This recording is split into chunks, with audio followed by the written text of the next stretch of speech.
I wonder if Titania be awaked. Then what it was that next came in her eye, which she must dote on in extremity. Here comes my messenger. How now, mad spirit?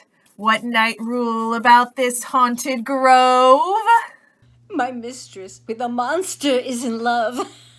Near to her close and consecrated bower, while she was in her dull and sleeping hour, a crew of patches, rude mechanicals, that work for bread upon Athenian stalls, were met together to rehearse a play intended for great Theseus' nuptial day. The shallowest thick skin of that barren sort, who Pyramus presented in their sport, forsook his scene and entered in a break, when I did him at this advantage take an ass's knoll I fixed on his head. Anon, his Thisbe must be answered, and forth my mimic comes. When they him spy, as wild geese that the creeping fowler eye, or russet-pated chuffs, many in sort, rising and cawing at the gun's report, sever themselves and madly sweep the sky.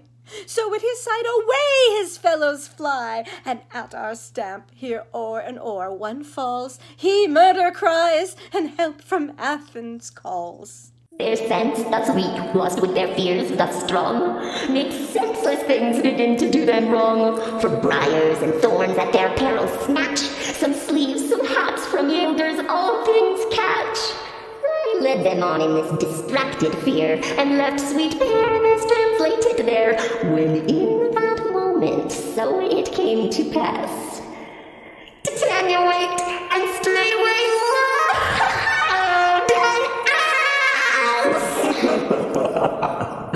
This falls out better than I could devise. But hast thou yet latched the Athenian's eyes with the love juice, as I did bid thee do? I took him sleeping, that is finished too, and the Athenian woman by his side, that when he waked of force she must be eyed. Stand close. This is the same Athenian. This is the woman, but not this the man. Oh, why rebuke you him that loves you so? Lay breath so bitter on your bitter foe. Now I but chide, but I should use thee worse, for thou, I fear, hast given me cause to curse. If thou hast slain Lysander in his sleep, being O'Shoes in blood, plunge in the deep and kill me too. The sun was not so true unto the day as he to me. Would he have stolen away from sleeping Hermia? I'll believe as soon this whole earth may be bored, and that the moon may through the centre creep, and so displease her brother's noontide with Antipodes. It cannot be but thou hast murdered him. So should a murderer look, so dead, so grim. So should the murdered look, and so should I, pierced through the heart with your stern cruelty. Yet you, the murderer, look as bright, as clear, as yonder Venus in her glimmering sphere. What's this to my Lysander? Where is he? Ah, good Demetrius, wilt thou give him me? I had rather give his carcass to my hounds. Out, dog! Out, cur! Thou hast revived me past the bounds of maiden's patience. Hast thou slain him then? Henceforth be never numbered among men. Oh, once tell true, even for my sake. Dost thou have looked upon him being awake? And hast thou killed him sleeping? Oh, brave Dutch! Could not a worm, an adder, do so much? An adder did it. For with doubler tongue than thine, thou serpent, never adder stung. You spend your passion on a misprized mood. I'm not guilty of Lysander's blood, nor is he dead, for aught that I can tell. I pray thee, tell me then that he is well. And if I could, what should I get? Therefore, a privilege, never to see me more. And from thy hated presence part I so, see me no more, whether he be dead or no. There is no following her in this fierce vein. Here, therefore, for a while I will remain. So sorrow's heaviness doth heavier grow, for death that bankrupts sleep doth sorrow owe, which now in some slight measure it will pay, if for his tender here I will make some stay.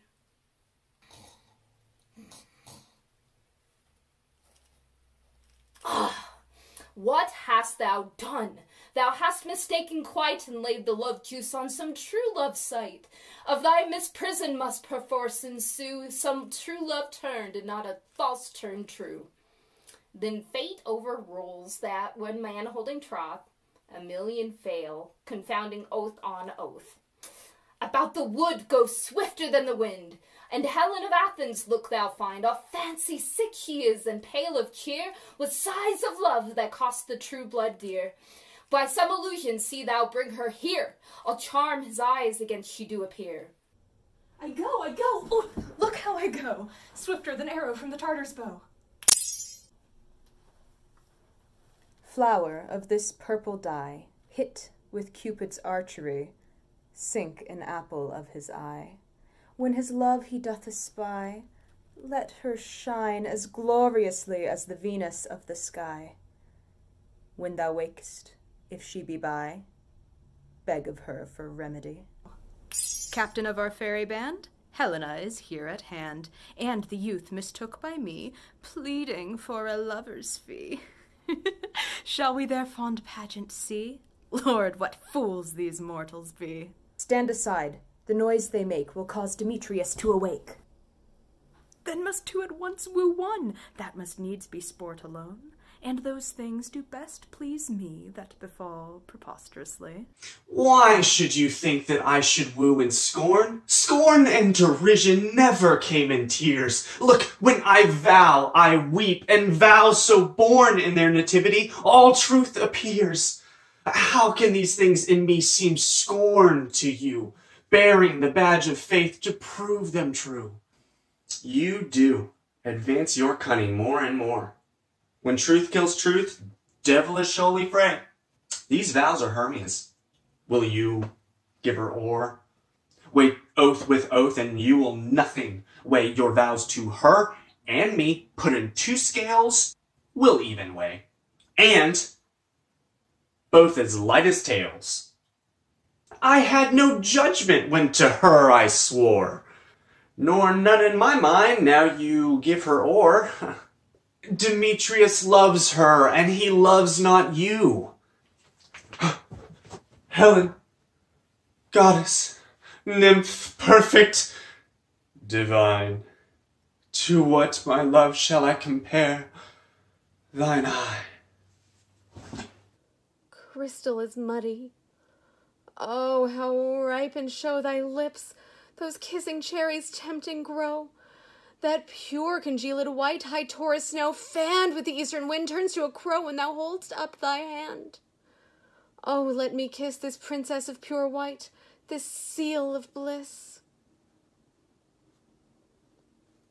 Oh, spite! Oh, hell! I see you are bent to set against me for your merriment. If you were civil and knew courtesy, you would not do me thus much injury. Can you not hate me, as I know you do, but you must join in souls to mock me too? If you were men, as men you are in show, you would not use a gentle lady so, to vow and swear and superpraise my parts, when I am sure you hate me with your hearts. You both are rivals and love Hermia, and now both rivals to mock Helena. A trim exploit, a manly enterprise to conjure tears up in a poor maid's eyes with your derision. None of noble sort would so offend a virgin, and extort a poor soul's patience, all to make you sport. You are unkind, Demetrius, be not so, for you love Hermia. This you know I know, and here with all goodwill, with all my heart. In Hermia's love I yield you up my part, and yours of Helena to me bequeath, whom I do love, and will do, till my death. Never did mockers waste more idle breath. Lysander, keep thy Hermia, I will none. If e'er I loved her, oh, that love is gone, gone. My heart to her, but as a guest messenger, and now to Helen is home return, there to remain. Helen, it is not so. Disparage not the faith thou dost not know, lest to thy peril thou be it dear. Look, where thy love comes, yonder is thy dear. dark night, that from the eye his function takes, the ear more quick of apprehension makes. Ow! Wherein it doth impair the seeing sense, it pays the hearing double recompense. Thou art not by mine eye, Lysander, found, mine ear brought me to thy sound. But why unkindly didst thou leave me so? Why should he stay whom love doth press to go?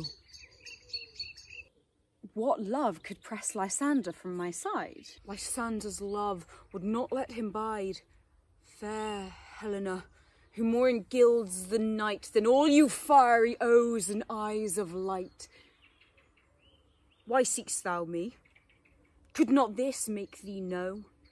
The hate I bear thee made me leave thee so. What did you say? You speak not as you think. It cannot be. Lo, she is one of this confederacy. Now I perceive they have conjoined all three to fashion this false sport in spite of me. Injurious Hermia, most ungrateful maid, have you conspired to bait me with this foul derision? Is all the counsel that we two have shared, the sisters' vows, the hours that we have spent, we have chid the hasty-footed time for parting us, oh, is all forgot? All school days, friendships, childhood, innocence? We, Hermia, like two artificial gods, have with our needles created both one flower, both on one sampler, sitting on one cushion, both warbling of one song, both in one key, as if our hands, our sides, voices, and minds had been incorporate. So we grow together, like two a double cherry seeming parted, but yet an union in partition, two lovely berries molded on one stem. So, with two seeming bodies, but one heart, two of the first like coats in heraldry, due but to one and crowned with one crest, and will you rent our ancient love asunder, to join with men in scorning your poor friend? It is not friendly, 'tis not maidenly, our sex as well as I may chide you for it, though I alone do feel the injury. I am amazed at your passionate words. I scorn you not. It seems that you scorn me. Have you not set Lysander, as in scorn, to follow me and praise my eyes and face, and made your other lover, Demetrius, who even but now did spurn me with his foot, to call me goddess, nymph, divine and rare, precious, celestial? Wherefore speaks he this to her he hates? And wherefore doth Lysander deny your love so rich within his soul, and tender me, forsooth, affection, but by your setting on, by your consent? What thought I be not so in grace as you, so hung upon with love, so fortunate, but miserable most to love unloved? This you should pity rather than despise.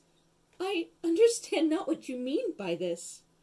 I do, persever, counterfeit sad looks, make mouths upon me when I turn my back, wink at each other, hold the sweet jest up. This sport, well carried, shall be chronicled.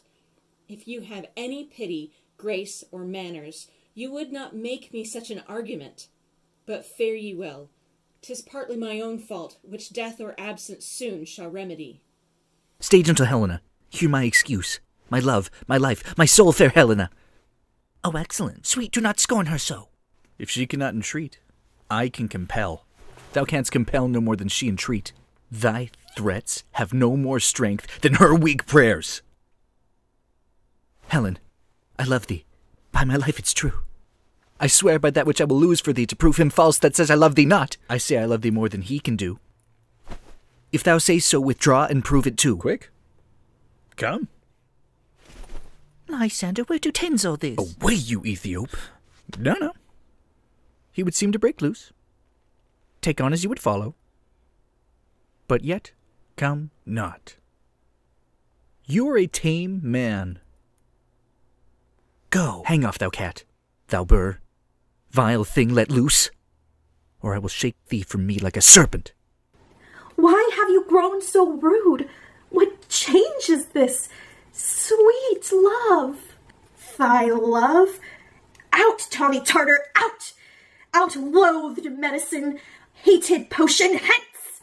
Do not you jest? Yes, sooth, and so do you. Demetrius, I will keep my word with thee. I would I had your bond, for I perceive a weak bond holds you. I will not trust your word. What, should I hurt her, strike her, kill her dead? Although I hate her, I will not harm her so. What, can you do me greater harm than hate? Hate me? Wherefore? Oh me, what news, my love? Am I not Hermia? Are you not Lysander? I'm as fair now as I was erewhile. Since night you loved me, yet since night you left me. Why then, you left me. Oh, if God's forbid, in earnest shall I say? I by my life, and never did desire to see thee more. Therefore, be out of hope, of question, of doubt. Be certain nothing truer, 'tis no jest that I do hate thee, and love Helena. Oh me, you juggler, you canker blossom, you thief of love! What, have you come by night and stolen my love's heart from him? Fine and faith, have you no modesty, no maiden shame, no touch of bashfulness? What, will you tear impatient answers from my gentle tongue? Fie, fie, you counterfeit, you puppet, you! Puppet! Why, so? Aye, that way goes the game. Now I perceive that she hath made compare between our statures. She hath urged her height, and with her personage, her tall personage, her height forsooth, she had prevailed with him. And are you grown so high in his esteem because I am so dwarfish and so low? How low am I, thou painted maypole? Speak! How low am I? I am not yet so low but that my nails can reach unto thine eyes! I pray you, though you mock me, gentlemen, let her not hurt me!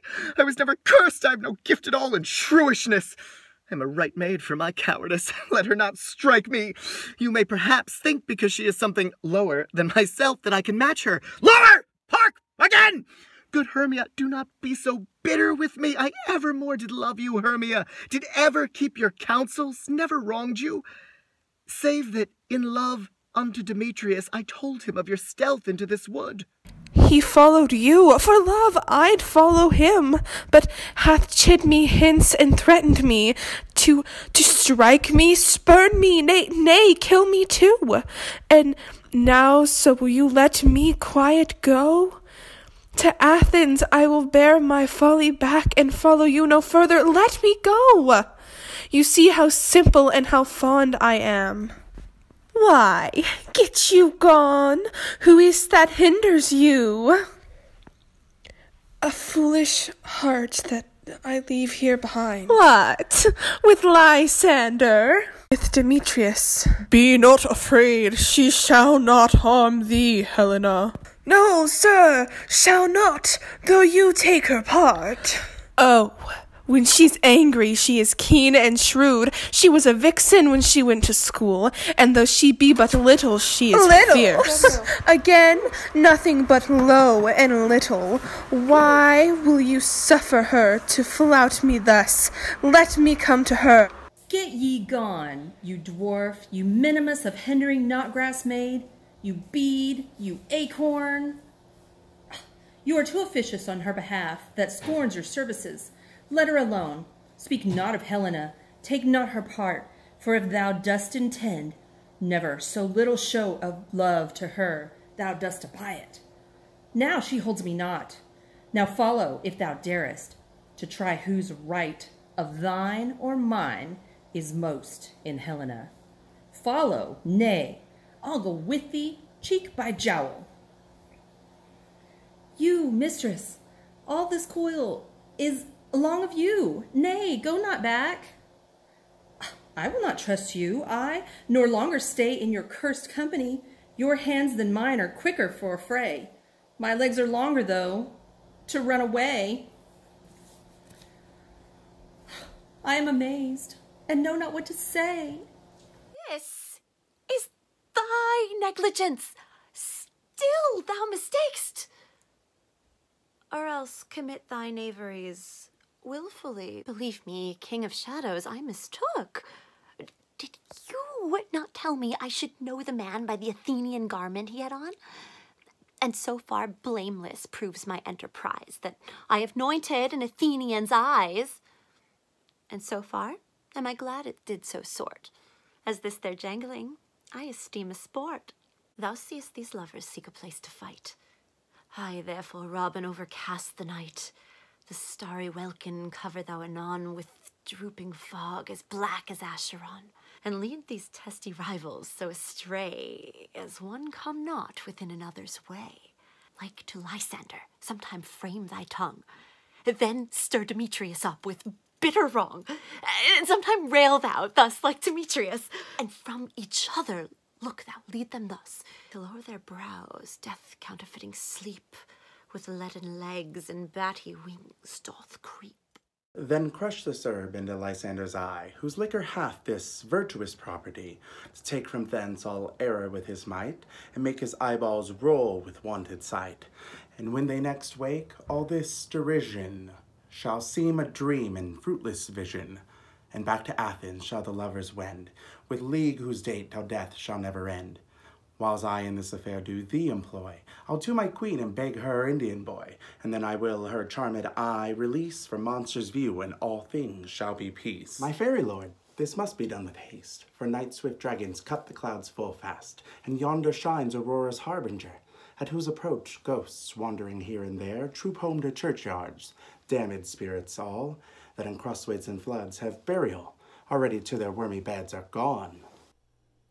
For fear lest they should look their shames upon, they wilfully themselves exile from light, and must for aye consort with black-browed night. But we are spirits of another sort. I with the morning's love have oft made sport, and like a forester, the groves may tread even till the eastern gate, all fiery red, opening on Neptune with fair blessed beams, turns into yellow gold his salt green streams. But notwithstanding haste, make no delay. We may effect this business yet ere day. Up and down, I will lead them up and down. I am feared in field and town. Goblin, lead them up and down. Here comes one. Ah! Where art thou, proud Demetrius? Speak thou now. Here, villain, drawn and ready, where art thou? I'll be with thee straight. Follow me then to plainer ground. Ah! Lysander, speak again. Thou runaway, thou coward, art thou fled? Speak. In some bush? Where dost thou hide thy head? Thou coward, art thou bragging to the stars, telling the bushes that thou lookst for wars and wilt not come? Come, recreant, come, thou child, I'll whip thee with a rod. He is defiled that draws a sword on thee. Yea, art thou there? Follow my voice, we'll try no manhood here. He goes before me and still dares me on. When I come where he calls, then he is gone. The villain is much lighter heeled than I. I followed fast, but faster he did fly. That fallen am I in dark, uneven way, and here will rest me. Come, thou gentle day, for if but once thou show me thy grey light, I'll find Demetrius and revenge this spite.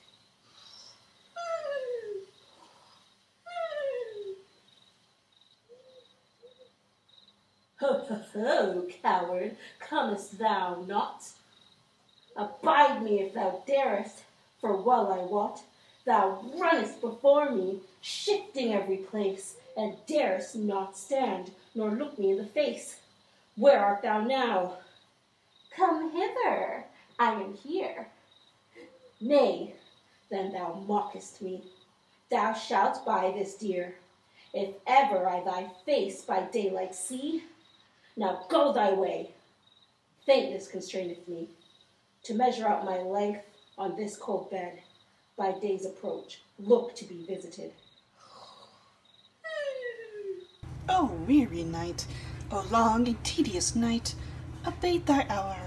Shine comforts from the east, that I may back to Athens by daylight. From these that my poor company detest, and sleep that sometimes shuts up sorrow's eye, steal me a while from mine own company.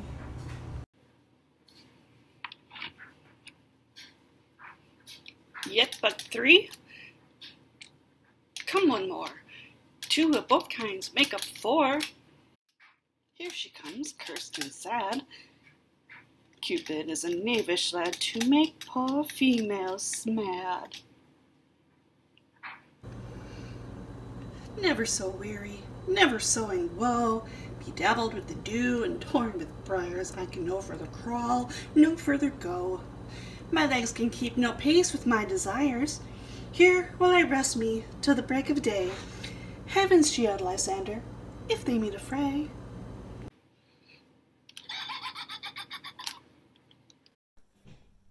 On the ground, sleep sound, and I'll apply to your eye gentle lover remedy. When thou wakest, thou takest true delight in the sight of thy former lady's eye, and the country proverb known that every man should take his own in your waking shall be shown. Jack shall have Jill, naught shall go ill, and the man should have his mare again, and all shall be well.